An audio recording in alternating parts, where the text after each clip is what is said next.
Hey guys, how you going? Carrying on from this is part 2 of the Finders, FOIA, Freedom of Information. On the 14th of the 6th, 93, the United States Attorney Office for the District of Columbia declined prosecution of this matter, and this case was closed. WMFO contact with the US Customs Service, WDC, indicates that Customs SA blank will not be available for interview until Monday, the 8th of the 11th, 93. WMFO is scheduled to review the MPD file concerning Finders on the 4th of the 11th, 93. Investigation continues at WMFO, BT. FBI facsimile cover sheet. Finders Group, WSTA, Sexual Exploitation of Children, Obstruction of Justice, PI, OO, WMFO. Attached to this memo are copies of Metropolitan Police Department, MPD, investigative file reports of pertinent information obtained during Writer's 4th of the 11th, 93 review of the MPD case jacket on the Finders Group. The MPD case jacket was made available for review by Lieutenant Blank, MPD Intelligence Division, 300 Indiana Avenue, NWWDC. The NPD case jacket did not contain a listing of specific items seized from the 5th of the 2nd to the 6th of the 2nd, 87. Searches of the Finders Group property, 1307 4th Street, NE, and 3918-3920 West Street, NWWDC. In addition, there was no indication of the present status of any items seized at these searches or a listing of personnel present at the searches. Lieutenant Blank indicated that the MPD investigating detective for this case was Detective Blank, presently Blank. Lieutenant Blank opined that Detective Blank could answer questions concerning the specifics of this search. There's a lot of blanks going on here. Synopsis. This report deals with the entire investigation concerning a group of subjects who call themselves the Finders. This document will explain the involvement of the Metropolitan Police Department and various agencies involved and the action taken during the course of this instant investigation. All of the following information is still of a sensitive nature and should not be disseminated outside of this unit. Source information. In December of 1986, Blank called the Intelligence Division and reported that she had information concerning a cult operating in the District of Columbia. Blank was advised that Detective Blank of this office handled cult investigations and was currently out of town but would contact her after his return. Blank was contacted in late December by Detective Blank by telephone, and Blank advised she wished to be interviewed concerning this cult. Detective Blank and Detective Blank of the Maryland Park Police, because Blank stated a section of this cult was operating in Maryland, interviewed Blank at her residence in Blank, stated that a group of individuals were trying to introduce her to a cult and explained the nature and circumstances of this cult. CROT were committing no criminal offences, and the police department would... CROT dated the 18th of the 12th, 86, Blank was advised that although this group was unusual, they were committing no criminal offences and the police department would only be interested if this group was involved in criminal activities.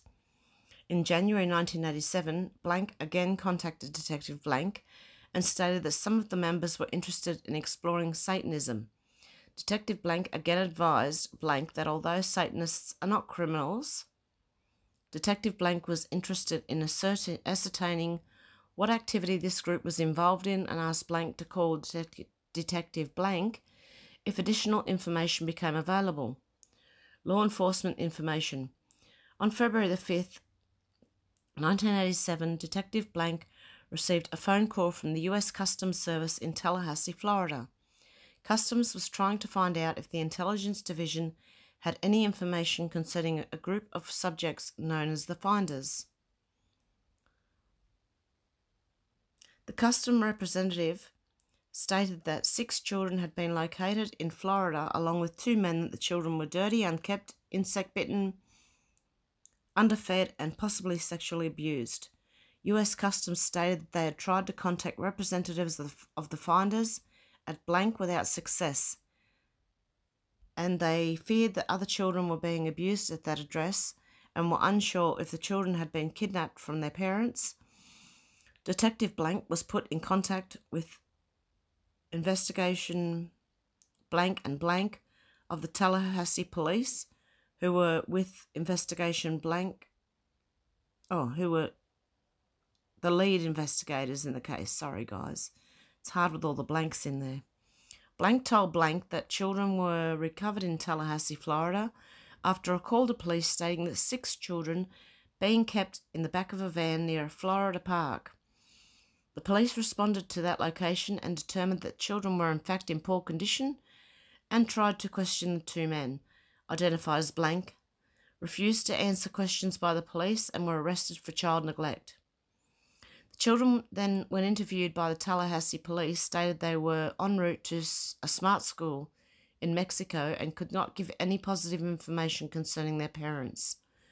Blank stated that the children were all extremely hungry and urinated and defecated on the floor during the interviews.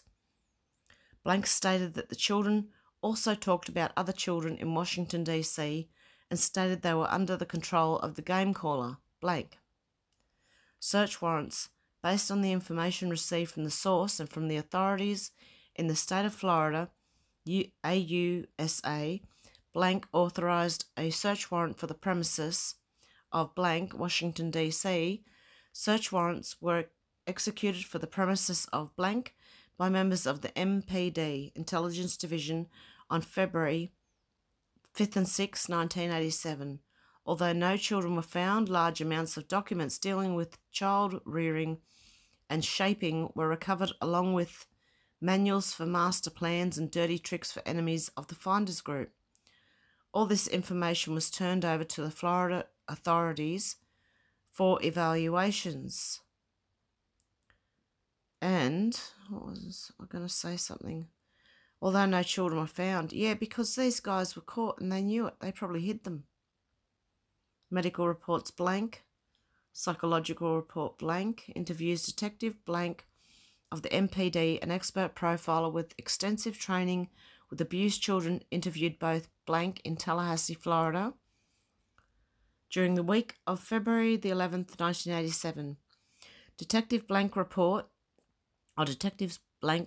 is attached and made part of this summary. Interviews. 21 former Finders have been interviewed concerning their involvement in the organisation. They stated that the organisation began as an alternative lifestyle in the 1960s, and many of them became disenchanted with the quasi-military order under the direct supervision of Blank. Many of the former members stated that they had feared retribution from the Finders organisation. In the case of Blank, she needed police intervention to stop the harassment of the Finders.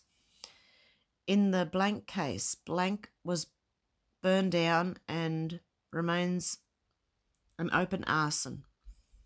In the Blank case, members of the Finders attempted to infiltrate Blank in the United States. In general, all members of the Finders who had left the group felt that harm would come to them if they spoke out against Blank or his organisation. Family members. Detective Blank interviewed all the family members who were willing to talk. Specifically, they all stated that Blank had brainwashed their children and prevented any contact with either their children or grandchildren. Members of the Finders, according to family members, would stop any contact by sending letters describing explicit sexual acts involving current members, including photographs and drawings.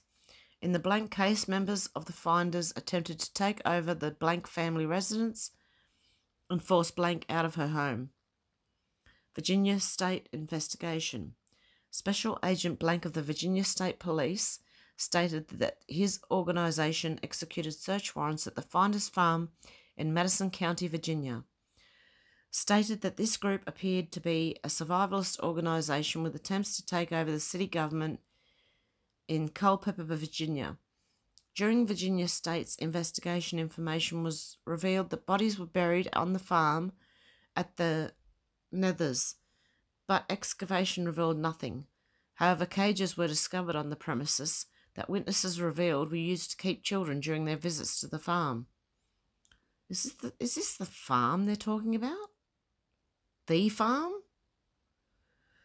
FBI investigation. The FBI had contact with the Finders since 1971, including a recent report dealing with the CIA involvement with at least one of the members of the Finders, passing information overseas concerning activity of the Central Intelligence Agency.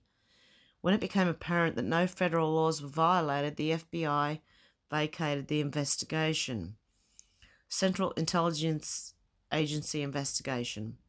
Although the CIA claims their only involvement was that blank was a former employee of the agency, they stated they were monitoring this investigation from the beginning. Okay, so someone from the CIA is involved in this agency. Summary.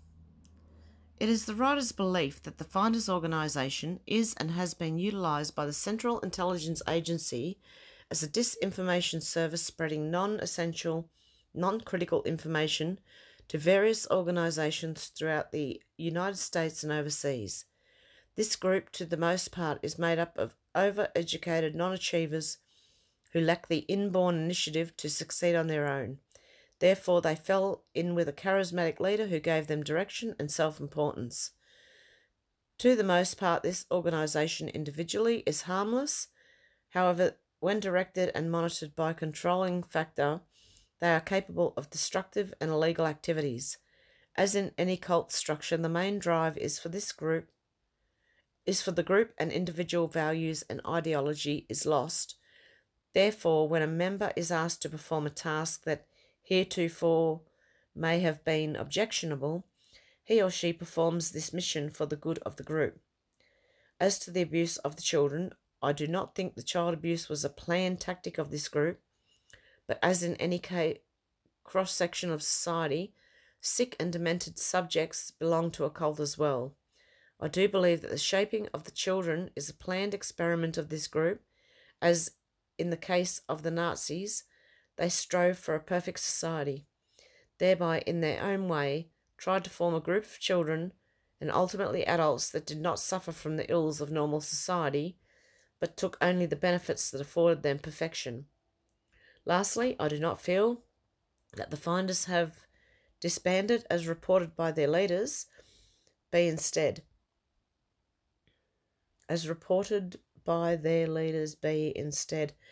reported in their master plan, have appeared to disband to prevent further detection by law enforcement or social service officials. I firmly believe that this group should be monitored in a general sense, and if further developments occur, they should be noted.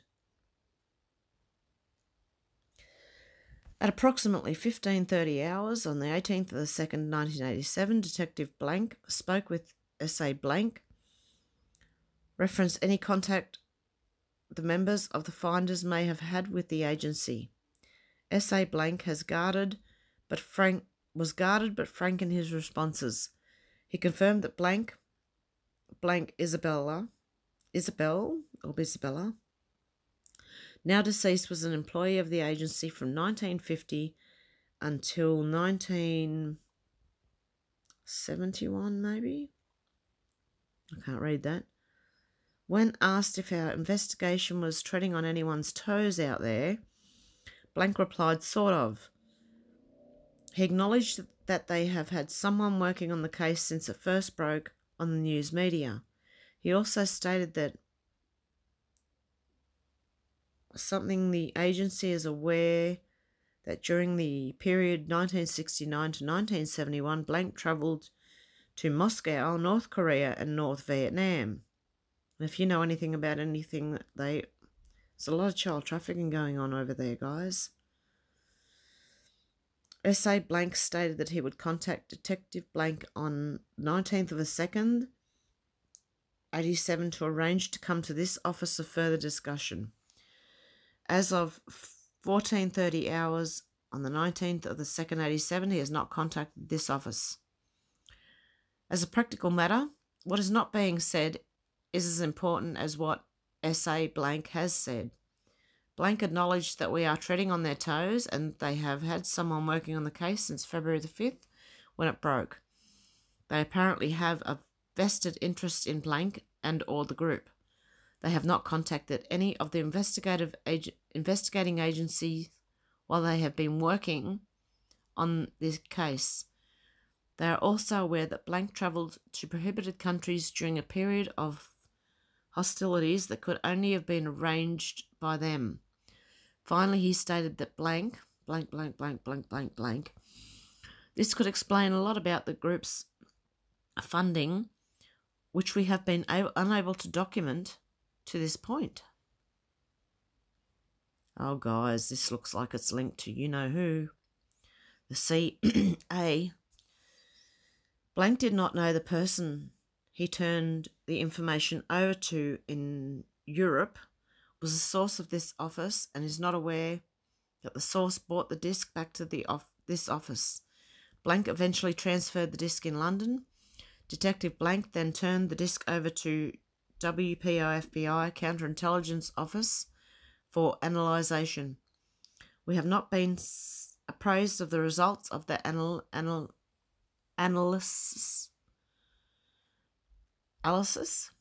analysis, nor do we expect to be.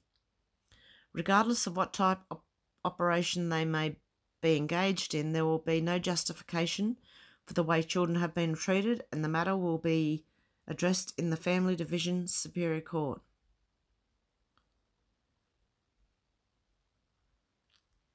And that's another conduct Lexus for references.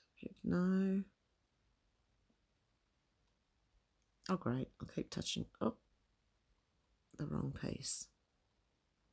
Okay, Savannah Information Technology Centre Investigative Information Services, subject blank. Attached to copies of Investigative Information Services, printouts setting forth results of inquiries conducted by Investigative Information Services.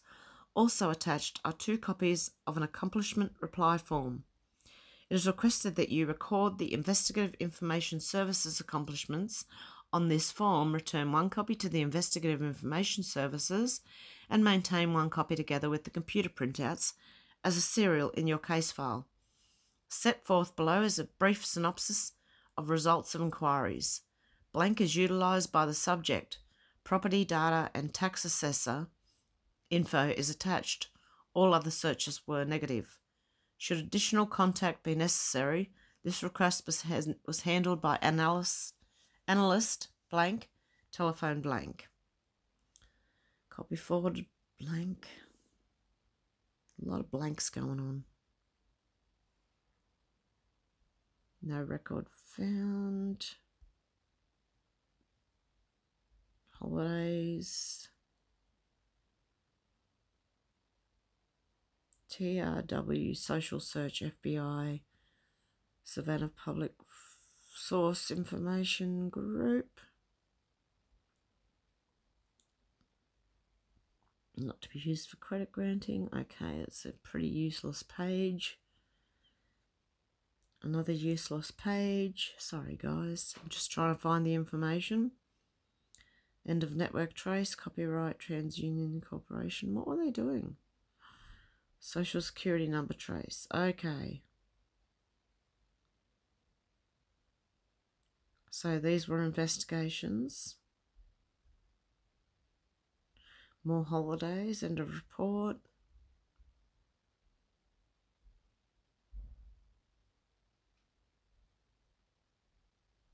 And more blanks and not much really information that I can understand there.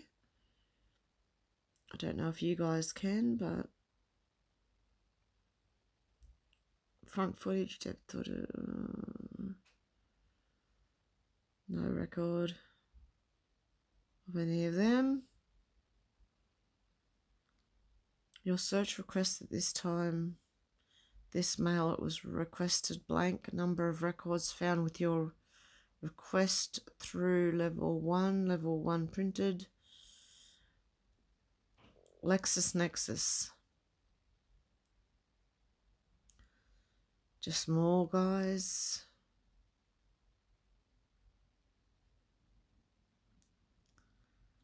LexisNexis with more. Warehouse, multi-story. With nothing written on it. Oh, these were the ones that were sent for them to fill out, were they? Finders Group, trade name, cancelled 3rd of the 1st, 86. Finders Group, trade name, not available. Cancelled on 22nd of the 2nd, 91.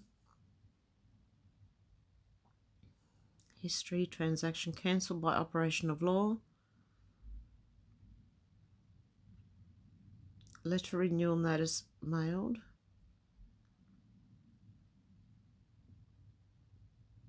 Corporate report mailed. Not available. Corporate report second notice suspended after the 31st of the 1st, 93.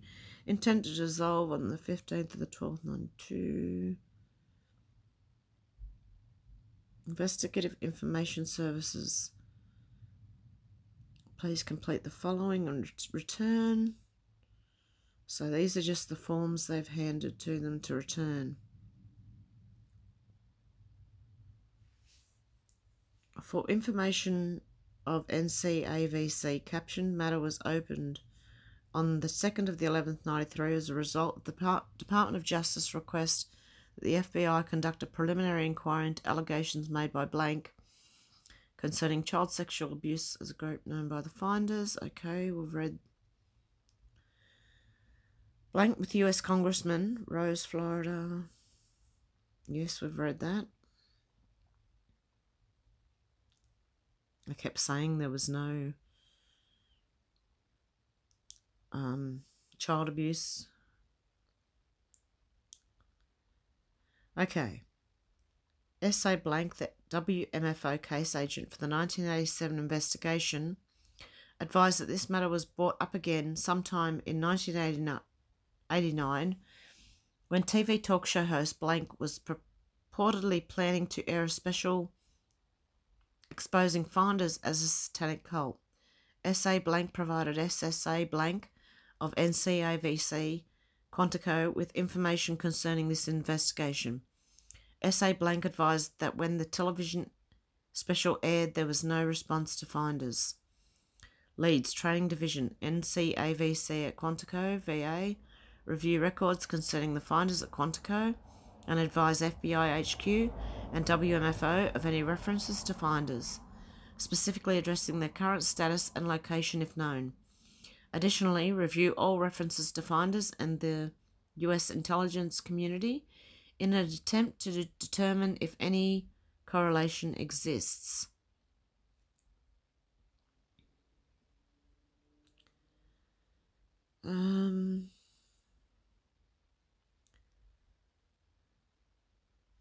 Okay, we've pretty much read what it says there.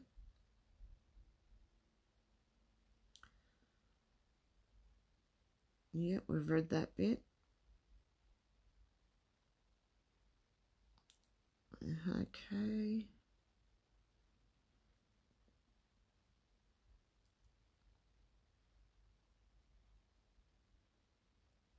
Preliminary inquiry.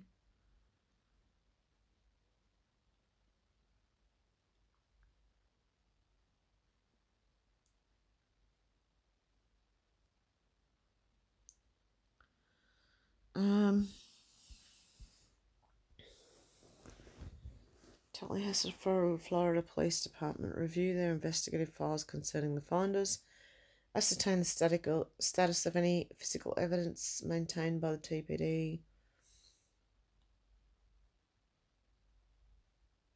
and determine if any outside agency, notably the US intelligence community, attempted to influence the outcome of their investigation. Yes, because I think the CIA were involved in this, guys.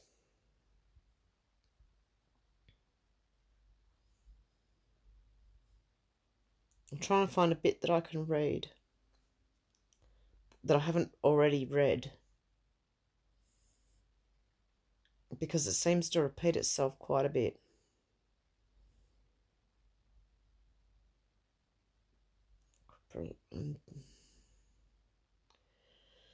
It's the same thing over and over.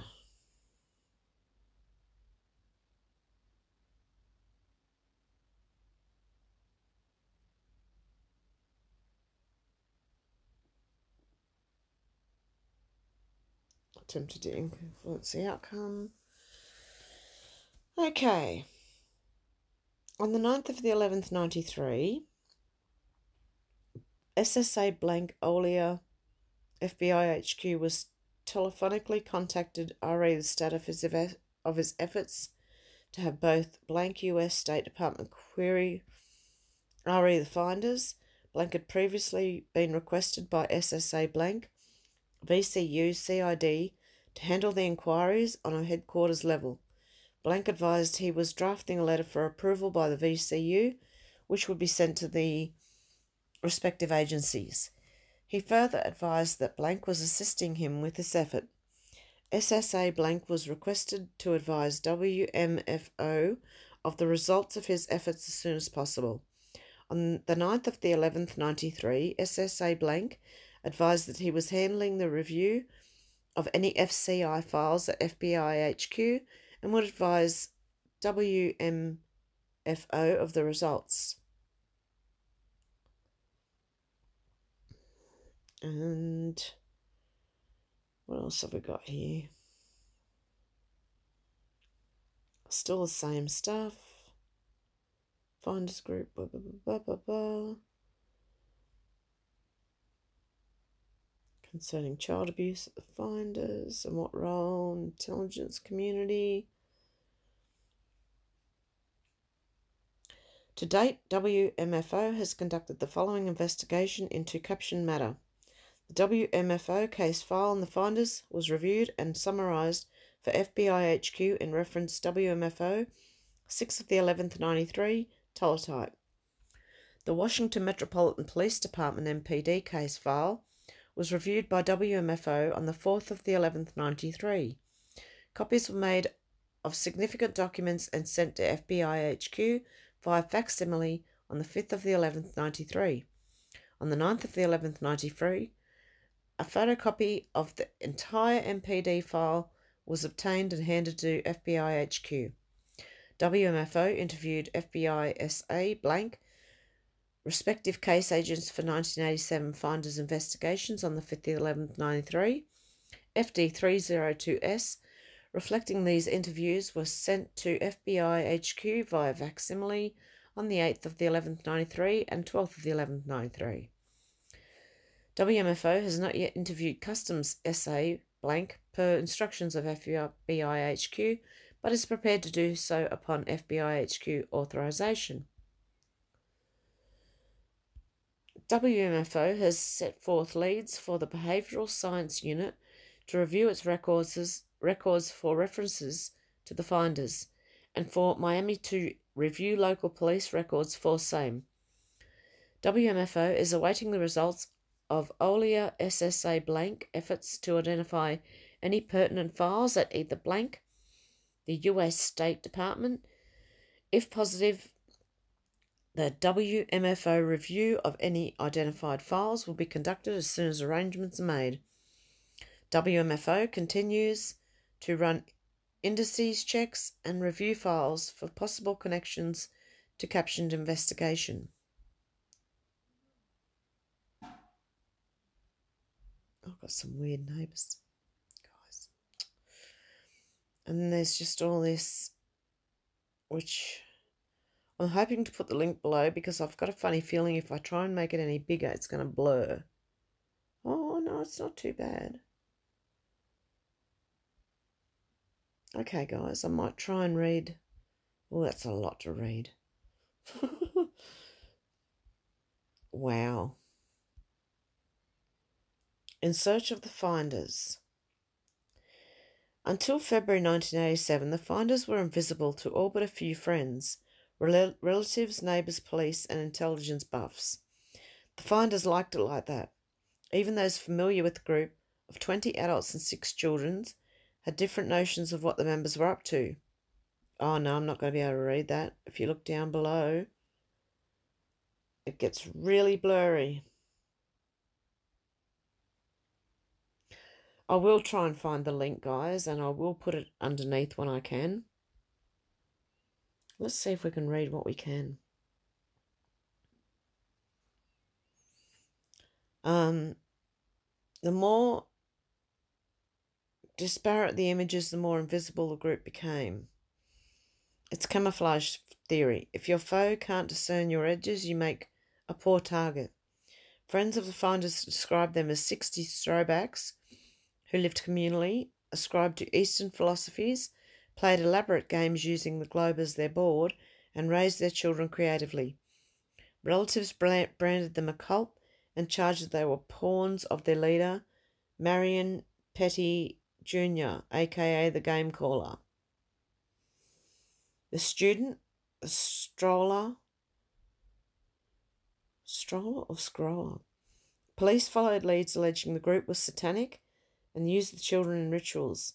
Intelligence buffs believed the technology-savvy bunch was made up of spooks. Neighbours of the finders' homes in DC and rural Virginia tagged them as plain weird. How else to explain perpetually shuttered windows, a rooftop something too, and adults outfitted in dress clothes,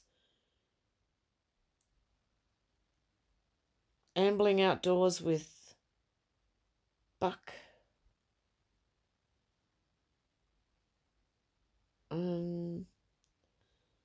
something kids who didn't go to school. These images something in egocentric circles like planets around the sun. Then something Wednesday, February the 4th, 1987, the planets began to collide. What? Shortly before 5 o'clock that afternoon, a woman who lived next to Myers Park in Tallahassee, Florida, called police to report an odd sight. A man dressed in a coat and tie playing in the park with 6 unkempt children. When 2 patrol cars arrived at Myers Park, the officers found 2 well-dressed men and 6 kids alongside a foul-smelling blue Dodge van with Virginia plates. The kids between the ages of 2 and 7 were bug-bitten, scratches on their legs, and were wearing dirty clothes. The officer interviewed the men, Michael Holwell, 23, and Douglas Emmerman, 27. The other questioned the children. Had Holwell said Emmerman told the police they were from a DC-based communal group? Had they explained they were on a camping trip? Had they reached in the glove compartment and forked over the letters of consent from the children's mothers? Had they not acted so evasive and weird, they well might have been thanked for their time and left alone. But there were too many what-ifs in the Finders saga, too many chapters that could have been the last one. Instead, what happened in this? Holwell and Ammerman were arrested on misdemeanor child abuse charges. Within a day, the national news rocket took off, fueled with the worst kind of off-the-record innuendo, misleading court documents, and wide-eyed pronouncements from officials working the case. If you believed the reports, Holwell and Ammerman were satanic DC cultists that swiped children from their parents, sexually abused them, and peddled kiddie porn across the globe. The Washington Post ran a page one stories 3 days in a row. Washington TV stations dispatched reporters to Tallahassee to broadcast live remotes. The Miami Herald quoted parents of finders wondering if the group was going to pull a mass suicide, a la Jonestown. The State New York Times report that some have described the finders as a bizarre cult of devil worshippers Everyone got in on the act. There were stories by Rita Brava, Connie Chung, Larry King, CNN, even the BBC. The law pulled out all the stops too. Tallahassee and DC police hooked up with FBI, the US Customs Service, Interpol, and Florida Department of Law Enforcement, an FBI-like unit, and police in Virginia, San Francisco, and New York. Holwell and Emmerman sat in stir at Tallahassee-Leon County Jail, and the state of Florida held the children in protective custody. Meanwhile, police raided finders' homes in DC and Virginia, investigating everything from the men's sexual habits to their finances. The only trouble was they hadn't broken any laws. After 6 weeks in jail, the charges against the men were dropped, and though this kept some of the children from their mothers for months, eventually all of them were returned. A year and a half later, the finders have quietly gone back to their own business, but some questions have yet to fade. How did the case get so whacked out of proportion? Why did it continue week after week? And who are the finders anyway? The Tallahassee Police Department responded to my Freedom of Information Act request by turning over most of their finders' files. Their cooperation was remarkable. The Washington Metropolitan Police Department, on the other hand, which searched 2 DC finders' dwellings, refused to answer any questions for this article. We were not the lead agency, explained spokesman Sergeant Joe Gentle. DC police also denied my Freedom of Information Act requests and appeals, claiming this case was a juvenile matter and therefore off limits. Ooh.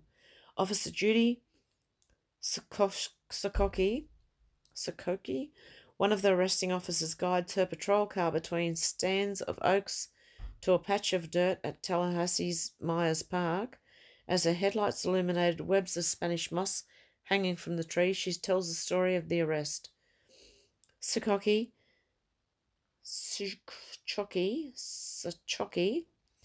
had responded to a code 13P, suspicious persons, and arrived as the backup to the first officer on the scene, Tony Mashburn. Mashburn questioned Holwell and Ammerman. Sokoki interviewed the 4 boys and 2 girls in the Dodge van. They were scared of us, which is not unusual for kids, says Sokoki. My first impression was that they were dirty, but I would not say they were unusually dirty for kids, she says. The van smelt like urine, and there were blankets all over the back. They definitely were sleeping in the van. I asked the kids where they were from, why they were here, where they were going. Mary was the one who was talking. She was real talkative. Mary 7 said they were from Washington, and she recited their Glover Park address and phone number. She gave all the kids' names and their ages: Max Livingston, 6, Benjamin Franklin, 4, Honeybee, 3, John Paul Pope, her brother, 2, and BB, 2. What do these names sound like to you guys?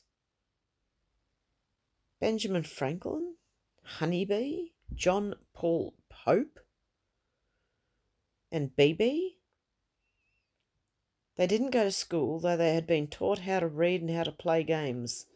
One of the 2 men was her daddy, Mary said, but they hadn't seen their mummies since before Christmas, which the finders don't celebrate. She explained that they have lots of mummies and daddies, and that the adults do what the game caller says. Right now they're being weaned from their mummies and just going different places, sleeping in campgrounds. I was worried about the kids being kidnapped, says Sokoki. For her to tell me that they were being weaned was odd. After questioning the kids for 20 minutes, Sokoki compared notes with Mashburn. Ammerman and Holwell had told Mashburn they were DC teachers en route to Mexico, where they were going to start a school for brilliant children. The kids' parents, they said, were back in Washington. Then Ammerman became evasive, refusing to claim any of the kids as his own, and Holwell clammed up entirely. I'm not sure what's going on, Mashburn told Sokoki. They radioed their higher-ups.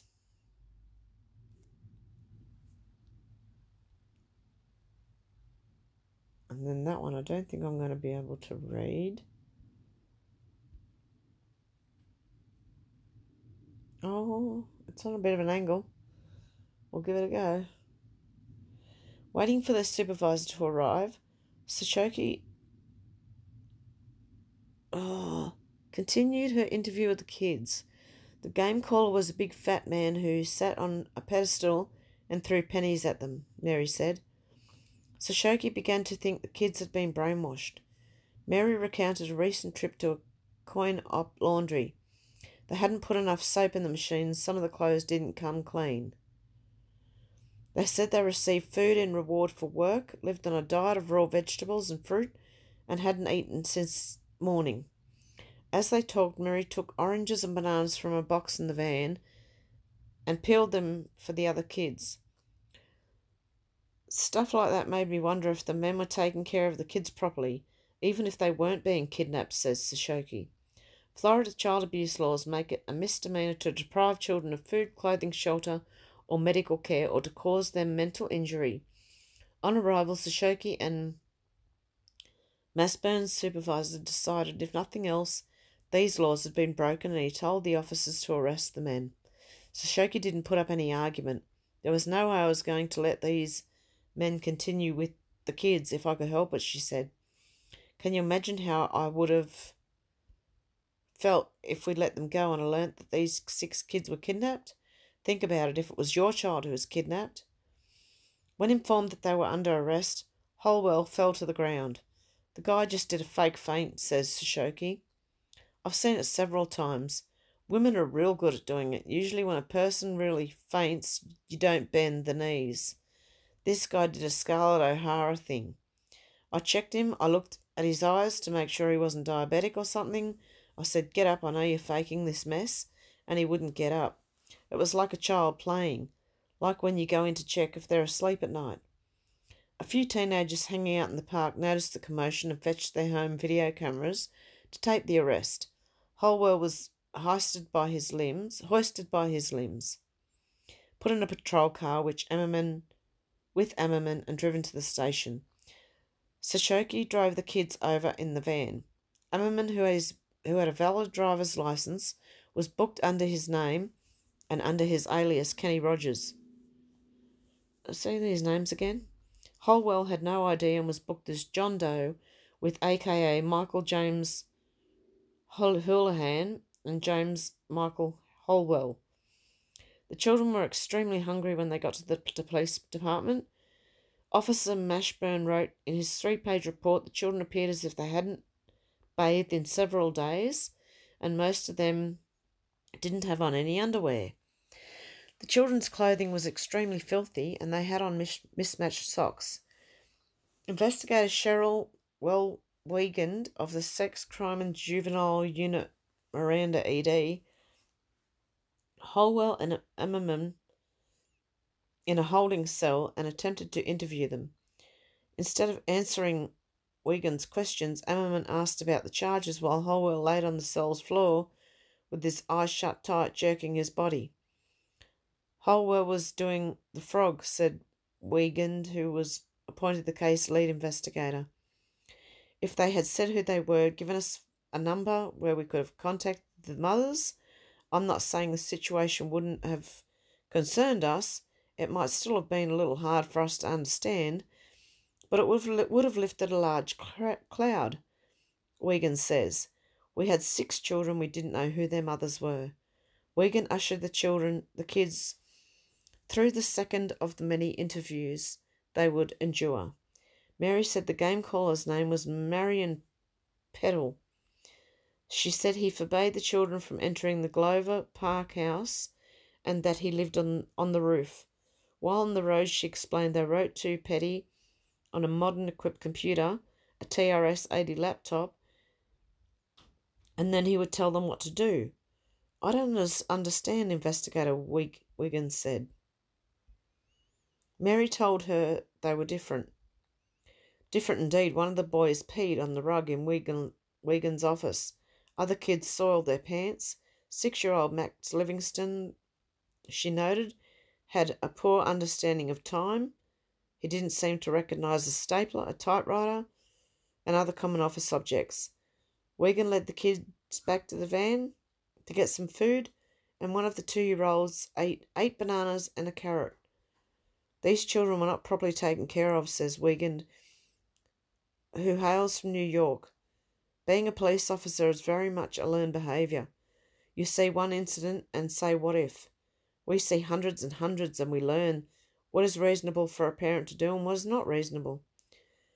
Wiegand spoke with one of the girls about sexual abuse. She became very evasive, Wiegand wrote in her report. She denied any bad touches or any inappropriate behaviour by the adults. She became very fidgety and wanted to end the interview. Later, 2 of the kids described a game in which they ripped off an adult's clothes. Apparently, the kids only tore off a man's jacket and then rummaged through his pockets for change.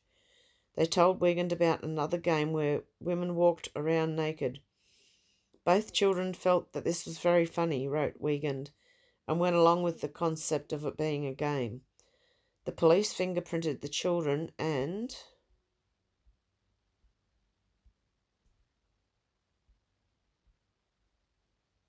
took their mugshots after agents from Florida's Department of Health and Rehabilitative Services, HRS, arrived to place the kids in protective custody.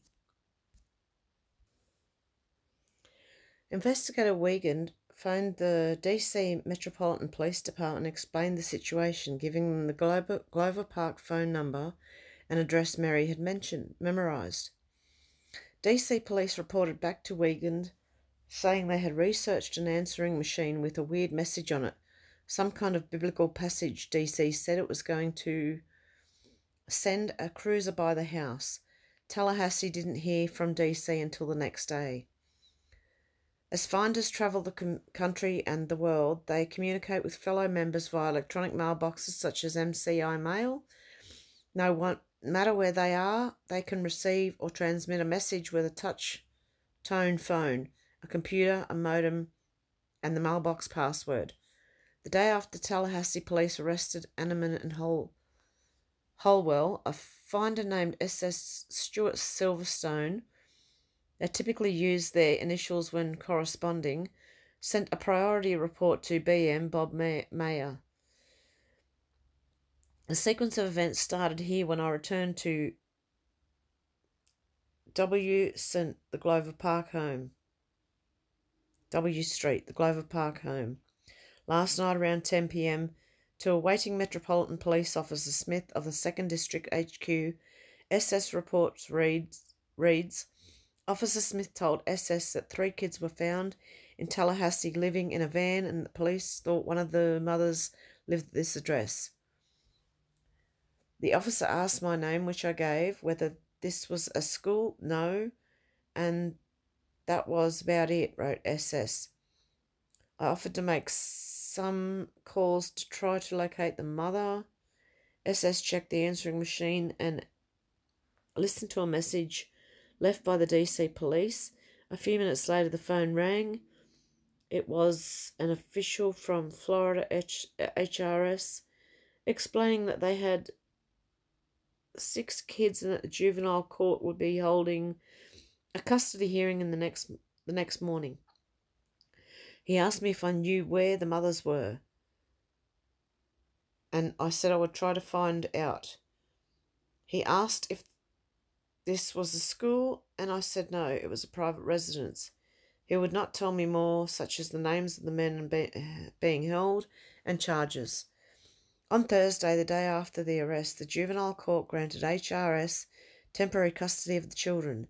The criminal court set bond of $100,000 each for the misdemeanor child abuse charges levelled against Ammerman and Holwell. SS called investigator Wiegand using the name Steve Lerner and told her he was trying to help put the mothers in touch with her. Wiegand explained the particulars of the case. Would the mothers get their kids if they showed up, he asked. Not necessarily, Wiegand said. It was a very routine sort of investigation, said Officer Scott Hunt, who was the Tallahassee Police Department's spokesman at the time. Hunt phoned the press Wednesday night and briefed them. but on Thursday the only mention of the arrest was in a small story in the local paper, the Tallahassee Democrat.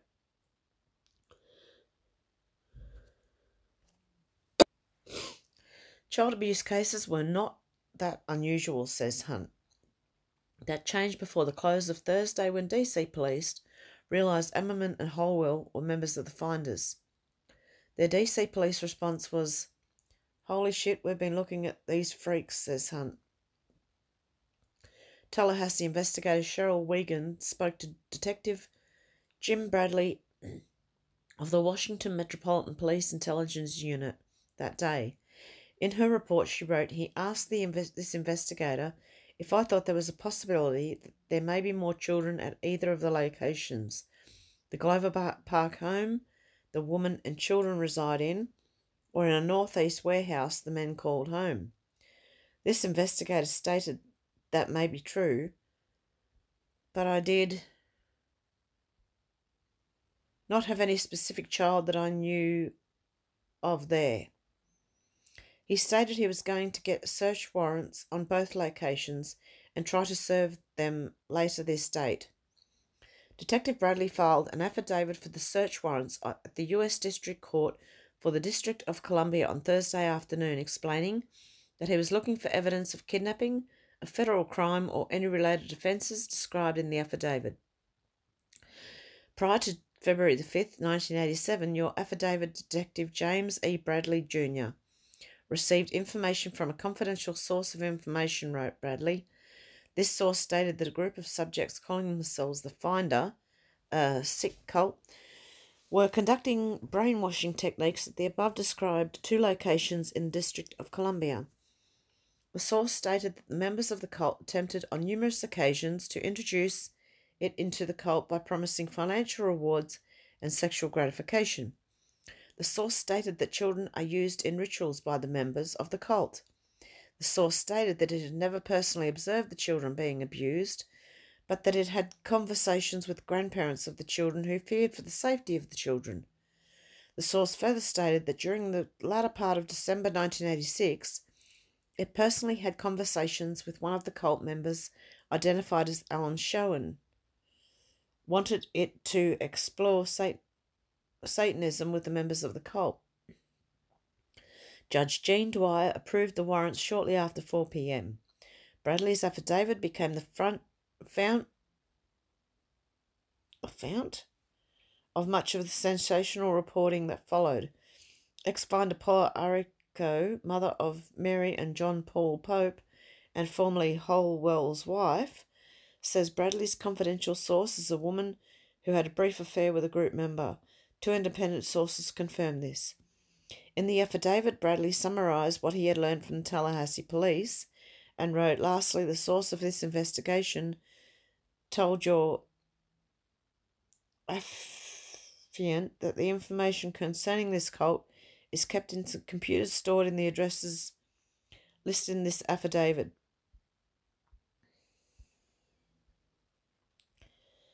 In what appears to be an addendum, Bradley added this singer in slightly larger type. On December the 15th, 1986, Detective Bradley responded to the area of Glover Park in the rear of 3900 block of W Street, NW. Detective Bradley observed a clearing approximately 70 yards behind the house and several stumps surrounding the open area. Several round stones had been gathered near the circle. This practice is sometimes used in satanic rituals and evidence that several persons had gathered in the clearing recently. The rear of the residence is covered from the alley by heavy bamboo growth, save a small entrance to the rear yard. In the rear yard was a very small, very ornate gravestone popped up against the support pillar for the porch. Like other members of the Metropolitan Police, Detective Bradley did not return phone calls and did not reply to written requests for an interview. To a school of journalists circling a story, an affidavit like this one, packed with sex, child abuse, and the occult and cultism, is fresh blood. Affidavits are court documents, and journalists can quote from them without fearing a libel suit. Whether the police have their facts straight doesn't matter. An affidavit tells the journalist what the police think they know. If that wasn't enough to churn the waters, sexual abuse got tossed in. An HRS caseworker told investigator Wiegand at least one other Tallahassee officer that 2 of the children were confirmed cases of sexual abuse, even though the physician who conducted sex exams on the children for HRS had not confirmed sexual abuse.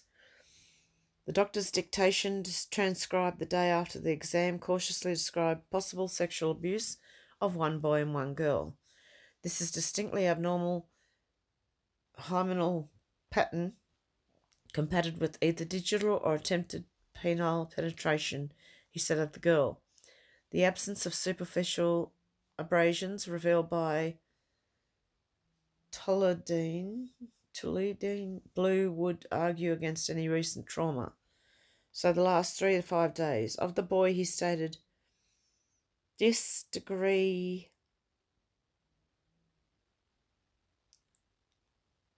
something bianal sphincter laxity should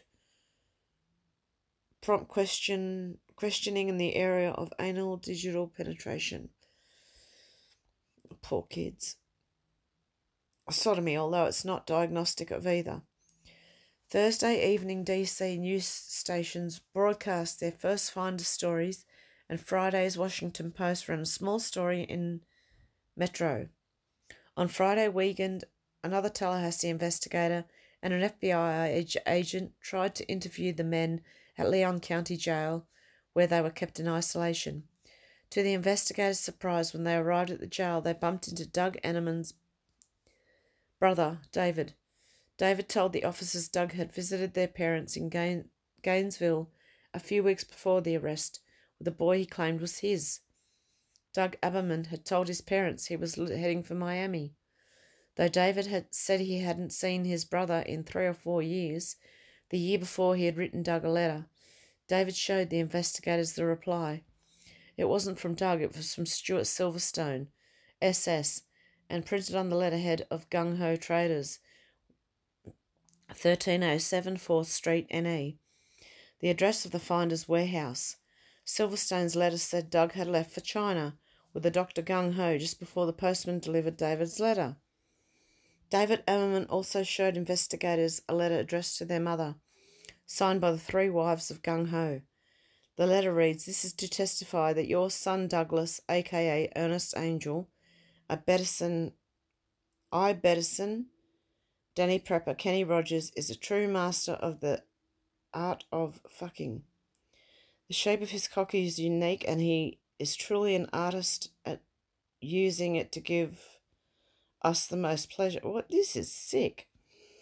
The depth, the width, the height, no other man touches us in this way. Oh my God. His hands have magic as they stroke our slender limbs and moist pussies. Words cannot describe the tender passion that Douglas brings to our orgastic pleasures. Oh, Mrs. Aberman, we cannot thank you enough for having raised such great stud. Oh, just think, if he'd never left home, we'd never have known the ecstasy of his... Thank God I can't read it. Aberman refused to speak. That nearly made me sick. With the investigators, his visiting brother. Howell, however, offered some basic information and asked about the children. Had they been seen by a doctor? Was anything found? Where were they? The investigators told him the kids were in protective custody and not in need of immediate medical attention. Friday was also the day the reporters from the Post and local TV stations got their hands on the affidavit, just in time to photograph and videotape the raid of the finder's warehouse. At a press conference in Tallahassee, Scott Hunt revealed that physical examinations showed sexual abuse to one of the children. The Washington TV stations went wild. Take WUSA TV, for example, DC's CBS affiliate. They broadcasted the arrest footage shot by the teens. Bob Strickland appeared live from Tallahassee. melodramatic Mike Bachman, citing police sources, reported that the finders had worldwide connections, used sex and children to obtain power and money, and had 2 bank accounts with over $100,000 in each one. The Glover Park residence was a breeding house where women exercised great control. The children in custody were like shells, zombie-like. In the searches of the finders' 2 DC addresses, police recovered computers, data disks, software, diaries, and other personal papers. Police also seized photos they said showed children taking part in animal bloodletting ceremonies. One photo supposedly showed children in chains. If you missed it on TV, there it was on page 1 of the Saturday Post, in 2 stories above the fold, complete with police mugshots of the kids in Tallahassee. Officials described cult rituals in child abuse case. One Post story was headlined, "Customs officials said they were looking into whether a child pornography operation was being conducted," the article said. Adding to the intrigue, past reporters noted that photos of naked children were visible through a bag carried from the warehouse during the raid. In TV footage of the raid, one of the articles authors can be seen scribbling madly as she peers through a jam-packed plastic bag a cop hauls away.